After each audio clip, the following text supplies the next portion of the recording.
What's up, guys, and welcome back to the Bartender Hideout. Here again for another episode of Two Guys Drinking Whiskey. Obviously with my fellow drinking partner, Jan here.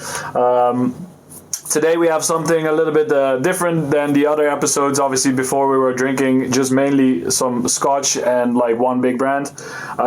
Now we came across this little box, the World of Whiskey, which has basically 4 different kinds of whiskey, and we figured it was a good idea to see what the quality is of these whiskeys anyway, because probably it's not 100% up to par with what we normally would drink, but still would be interesting to see, and also to give you guys maybe a little bit of backstory about how far our knowledge on these whiskeys reaches. I think we're going to go in the order that the box tells us to go to. So we're going to start with a Kentucky bourbon for you on the left side. Yep. Then we have a Canadian whiskey, if I'm not mistaken. Yes. So this is the Maple Leaf is the brand, and it's a 8-year-old Canadian whiskey. Okay, we'll follow with an Irish whiskey, whiskey, and then Scotch. It's a blended Scotch, so not a single malt, as we're more or less used to by now. Yeah. Obviously, we don't have to really compare like we did last time for each single batch, because they're all different whiskeys, so we're not really looking for all the subtle differences, because they stand out quite a bit normally. And there we go. We're gonna.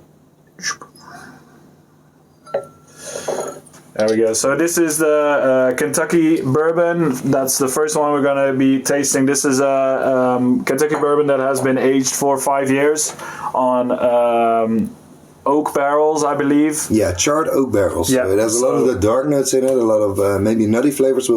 It's what I'm expecting. A bit of a sweet tone as well, because the Kentucky bourbon is obviously made from a different grain as we're used to in the Scotches and the Irish whiskies. Perhaps you know which grain it is. Normally, bourbon gets made with corn, so the predominantly going to be using corn in this one, so it makes it a little sweeter in general. Bourbons are quite a bit sweeter normally. That's probably why they also put it in this order, because probably this is kind of the order that I would put if people would come to my bar. Obviously, where we do the cocktail countdown, if they ask for recommendations on whiskey, I normally start them off with something like a bourbon or like a light Japanese whiskey, something like that. And then we go like maple, Canadian maple. Could definitely do a little bit sweeter. And then with Irish and Scotch, you get into a little bit more sophisticated flavors that not everyone is going to appreciate just as much straight away. So you kind of want to lead them up to that point, because otherwise you're going to have them drinking a Scotch and they go like, oh, it's terrible, when actually, if you know what you're looking for in that flavor, it can actually be beautiful. Yeah. So speaking of the first one, yeah, it definitely has that sweet note where we're used to in a bourbon. Yeah, for sure. But for a bourbon, it's not bad actually. No, not at all. I'd say, aging it for 5 years obviously is gonna help as well. You do get a very woody nose, or at least I do get a woody nose. That's the first thing I really noticed. But it is actually quite nice. It's not that bad at all. And I think that's maybe the thing that we are going wrong, and we're expecting these to not be that good. Yeah. But I think in general, like if we try this one and it's good, then these might actually be decent as well. Even better. Yeah, it has the vanilla that we're used to from the wood. It has the color, of course, from the darkening of the wood. You can see it's probably one of the darkest in the row. Yeah. Which of course has to do with the charring of the barrels. Yeah. It's good, but it doesn't have a lot of flavors that are really outstanding. It's a nice baseline. It's a bourbon, for sure. But I think in general that is what you're kind of looking for, or what you get with a bourbon a lot of the times. Like, you're not getting all the super intricate flavors, because you get that more with like Scotch and other things. So I think this one is actually quite nice. Yeah, sure. But for an American whiskey, obviously like your main brands are going to be like Jack Daniel's is like the one that comes to mind first. I think maybe Bullet after. Yeah, Buffalo Trace, I believe, is also one that is pretty common. Maker's Mark. Maker's Mark is also, but that's not necessarily actually it is. Yeah. no, that's also one of those. Yeah, so that's kind of your go-to brands that you would see all over the place. So if you're looking for a good bourbon and you want to have just a little bit sweeter than normal, then definitely go for that. Yeah. Okay. Okay, let's see how it compares to the Canadian Club. Sorry, the Maple Leaf. The Maple Leaf. Well, close to that. Distilled and matured in Canada for 8 years. And this is also a blended whiskey, so it's a combination of certain whiskies. Yeah, they distill large amounts of whiskeys separately. And then from those different flavor profiles, they make one blended whiskey to represent the flavor of the brand they are trying to represent. Yeah. As is done in most large brands. Pretty much all whiskeys do that, I assume. Yeah. Like, especially Scotch is like probably the one that has been known to do that the most, or that people are familiar with it the most. That you have a blended Scotch. So yeah, that's always just to make sure that the distiller gets to the point where they want to be flavor wise. And the fact that it's blended doesn't mean that it's any less at all. A lot of herbs. Oh yeah. This nose is completely different, even though it's on the same barrel, because this is still an oak barrel as far as I know. Yeah, okay, but oak barrels go way beyond just being an oak barrel. Yeah, there's even a difference between the French oak, the American oak. Then you have the charring of the barrel, the age of the barrel, the amount of times it's been used. Has it been left on a large barrel or a small barrel? Usually with whiskeys, definitely in America, they're on the same size of barrel. 225 liters, if I'm not mistaken. Okay. And that's the only barrel size that is allowed. But there are larger barrels. There are 3,000 liter barrels, which can also be used to age scotches or any booze for that matter. Yeah. No, so, this one is. I feel like it's a little bit more balanced or a little bit more subtle. Yeah, like it doesn't have that punchiness of like some whiskeys have. Obviously, this has been aged for 3 years longer than that one, so you're gonna get a little difference there. Takes away a bit of the edge. Yeah, and I'm honestly actually not sure. This is something I have to look into what the specific difference is between a Canadian and an American whiskey, because this for me feels like. If you would tell me this is a bourbon, then I would still believe it. It's probably the grain is going to be different that they use, but on that one I do need to do a little bit more research. But I guess all learning in the same time. For me, it almost has something of a herb liqueur taste to it. Yeah, maybe let's say a Jägermeister or just a fine detail. like in the back of the nose as well. It just goes straight to the back. Yeah, that for sure. Yeah, no, I can see that. It's actually, I mean, that's what I'm saying. Like it's not bad at all. Like it's also not one of the best whiskeys that we've tasted, but yeah. If you're on a budget and you want to have something to taste, then I feel like we should also cater to the people that are starting off with whiskey. So this would be a good starting point, I guess.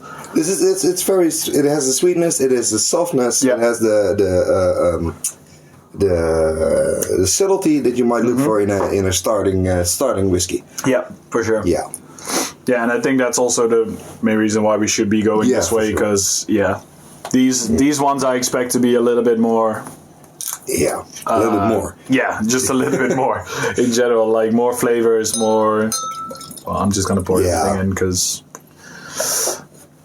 you can definitely see a big color difference as well. Even though, let's see, there's. Also has wood. It doesn't say added color or whatever. So I mean, that's a plus already. Triple distilled. Okay. And handmade wood. Yeah. The text is in German, so we're also translating it at the same time. It's an example of Ireland's year-old whiskey tradition. Okay, cool. So this should be like a good. This should be like a nice baseline for an Irish whiskey. I mean, that's what you expect with all of these, right? They're not going to be like top notch, but all have a pretty good representation of what the country they are. Yeah. What a general whiskey or whiskey from that area should be like. This definitely has the Irish taste for me, because it has a little bit of the turf, the peat. The peat that's in there, yeah. A little bit, not super much, but still some in there. But it's nice. It's very nice, yeah. I mean, I haven't really. I think I've veered to Scotch whiskey a lot more than I did to Irish whiskey. So my knowledge on Irish whiskey is a little bit less in that way. But it's quite nice. You can really feel that you're starting to inch closer to this one, to the Scotch, and especially if you're like well-rounded drinkers of whiskey, then. You step away from the sweetness a bit that we know from the American and the Canadian. Exactly. You get more like what you're saying, like the peat that's in there. You get just a little bit more rounder flavor profile, or different flavors that you don't necessarily get in the bourbons or in the I guess you go a bit lighter in the flavors, so you have to work harder to get the flavor out of there. Yeah. But when you have worked on your palate and worked on your skills to taste, then actually you can find way more complex flavors in the Irish and the Scotches. Yeah, believe me, a couple of years ago, or maybe even a year and a half ago, I wouldn't go near whiskey's neat. And now, like we actually both get excited for an episode like this, because it just means we can talk about whiskey and also drink a little whiskey in the end. So these are not the worst episodes to film. Anything but yeah. We compare it to the episodes with the sweeter cocktails and cocktails based on things we don't really know or like. Yeah, this is better. Yeah, for sure. I still do get the woodiness of this one. Yes, of course, for sure. Yeah, but I guess with all whiskeys you kind of get. Yeah, it has to be matured on wood. It has to be matured on wood in that way. If you have ever seen or drank a straight whiskey straight from before it's laid on wood, it's almost 60% alcohol and it's white in color. Yeah, it's not nice. So it's like Bacardi. Yeah, pretty much. But even then, Bacardi has less alcohol, so you can actually drink it. Yeah. What the wood does, it allows a little bit of oxygen into the drink. Okay. So it can mature and it can age. Yeah. And the wood also gives color. It gives flavor. It gives it takes away some of the harsh notes. Yeah. And adds some of the softer notes. So the aging in wood really makes a difference.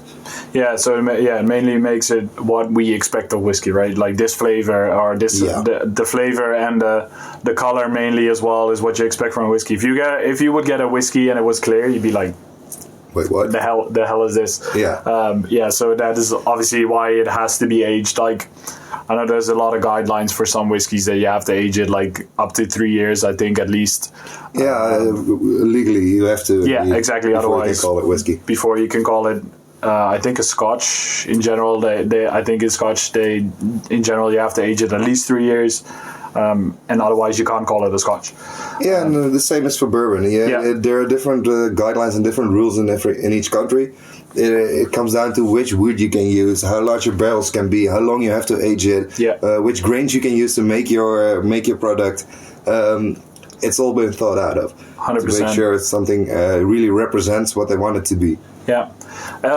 If by any chance you say like, you're talking about this like to Lally and like you really want to know what's going on with some whiskeys, definitely make sure to put that in the comments as well, because we might actually make like a dedicated video about bourbons or about Canadian or Irish. Like, we're happy to do that. We're happy to dive into it even further for our own knowledge, for your knowledge, and just because it's fun to do. So that's definitely something that we can get into if you guys would like that. Just ask. Yeah. I guess go to the trouble of tasting more whiskey. Damn, we'll do it. Okay, fine. Yeah. I think it's time to crack open that last one. Yeah. The McLintock blended Scotch whiskey. Okay, so that's a name that's definitely not familiar to me. Like I haven't heard of it. It sounds super Scottish though, so I believe it's Scotch. That's the one thing. Let's say Let's go ahead. Oh yeah. Yeah. Yeah. that is your Scotch. That's Scotch. It still has a bit of the sweetness, so I think this would sell well. This package would sell well on the American market as well. Okay. Yeah. Cool. But it has the peat. It has the little bit of the cigar, you know? Okay, yeah. Still a bit of vanilla, a bit of honey even.